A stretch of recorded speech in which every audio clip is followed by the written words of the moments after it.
I'm Laura Payne. I'm a grazing educator and outreach coordinator up in Wisconsin. So I work for the University of Wisconsin.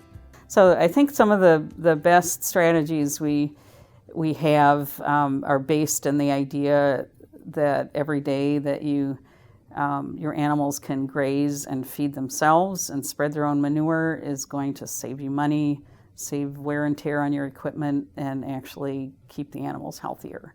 So some of the strategies we use is our stockpiling pasture. So the pasture is allowed to rest and regrow in late fall up until frost, and then that regrown pasture will yield 1.5 to 2.5 tons, and it can be grazed late into winter after growth has stopped. So that's one way to extend the grazing season. My name's Bernard Hand. The main feed source for our cows in the wintertime starts when the combine leaves the field. We like to have them on the fresh shucks and leaves. So after we run out of really good stalks to graze, the shucks and whatever, we will start supplementing hay in. And usually a lesser quality hay than a lot of people would think, because our cattle are adapted to our environment. Because whatever won't work on our farm, we get rid of, try to keep a replacement. So they have to survive our management strategy. Our first calf heifers go with the cow herd, and it's tough going. So if they survive that for 2 years, they're going to survive almost anything on our farm. So for the rotational grazing, we're grazing starting in early, or try to get there mid-March. Like right now, we would graze a rye, and they would go from the rye pasture onto our 3rd year clover that we're going to plow under. So the day the tractor and plow hit that field, the cows go out the gate and move on to what we call our hay year for our clover.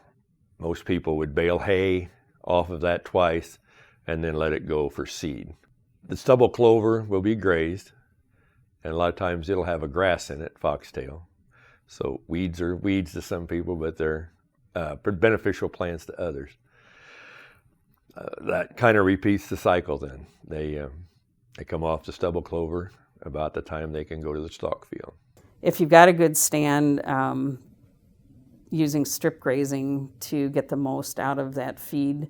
It's a high quality feed source, and it balances well with the corn stalks or whatever is in the field, the residue, and just keeping your animals moving so that they don't compact the soil, and so that they efficiently harvest the feed. Then another approach is bale grazing, which is setting out bales in a pasture or on a crop field if you've got good residue, and then moving bale rings and fencing and avoiding having to feed daily.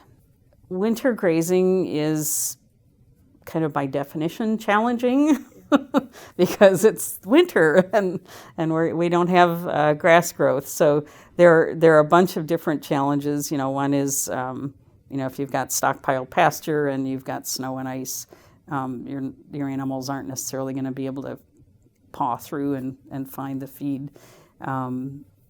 Bale grazing works well, but there's an issue of mud with that. So really it's, the key to all of that is being adaptable, monitoring the weather, monitoring the conditions out in the field, and having alternatives and being able to switch things around or move your animals to another place.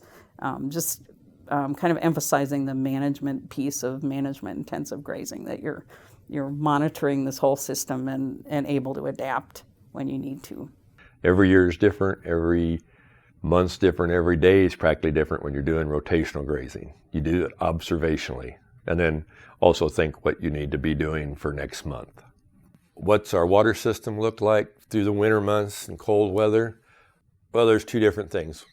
When we're doing a lot of stalk grazing that's not the organic farm, we haul water. Or they have a pond, or sometimes you'll have a natural spring or a tile outlet that you've tiled ground on. We try to take advantage of all those. If we've got a tile that's possibly draining a seep, we'll dig a little pool at the end of that and let the cows go to that. My brother has a lot of that. Most of the other ones that we don't haul water to, which is such a pain in the winter, we'll have some type of watering system. On the organic land where they're there, like right now we have a standard yard hydrant and a hose running to a larger tank. In our area, we don't get a whole lot of freezing for 3 or 4 days. We will get maybe 2 days and then the cows drinking on it. A larger tank, we just chop the ice, toss it out, and it seems to work well for us these years. In past years, we had more trouble with that. If we happen to have where the water tank can be in our organic farm, then we will do a similar thing. We've done different things over the years. I'm Jamie Jones, and I'm the outreach coordinator for Illinois NRCS. We have various options for technical and financial assistance, to basically get you where you want to be. So if it are things like, I don't have access to proper livestock, water, or I'm overgrazing some paddocks, or I want other options of other varieties of things I can graze, or additional options, we do have a variety of options. So again, we're always happy to give technical assistance, but with EQIP, the Environmental Quality Incentives Program, we also have options for financial assistance with practices, like I said. So if you need access to more livestock water, we can do various what we call like watering facilities, which is basically a form of pump, or like you said, a frost-free water for winter grazing systems. And with that comes pipeline. It comes with like a protection pad, what we call a heavy use area underneath that watering facility. So there's various options with that based on your herd's need, whether it's sheep, goats, cattle.